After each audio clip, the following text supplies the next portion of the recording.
Oleme tulnud veel kord Fuji halli ja meie huviorbiidis on praeguseks hetkeks XE1.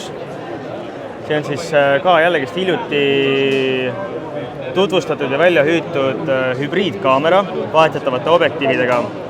Mis on XE1 juures võib-olla kõige olulisem featuur või omadus on see, et XE1 näol on tegemist siis peaaegu X Pro 1-ga, mis on üks kõvemaid selliseid hübriidkaameraid ja kõige kõvem kindlasti Fujil.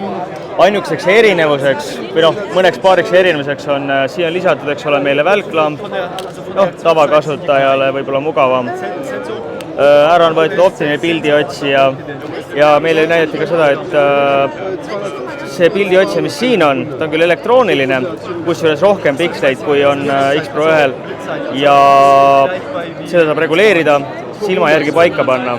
Muidugi, mis on üks hästi oluline erinevus, on veel kindlasti ka rahas. Nimelt on see peaaegu 2 korda odavam, ehk siis tema hinnaks on kusagil 850 eurot kerel üksi.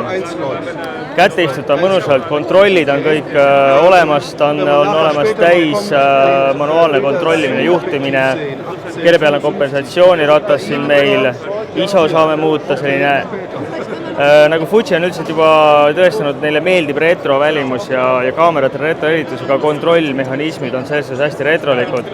Väga kõva kaamera kindlasti sellisele tänavapildistajale, ta on kiire autofookusega, 49 küll kontrastipõhist, aga 49 teravustamispunkti tagab kiire täpse teravustamise.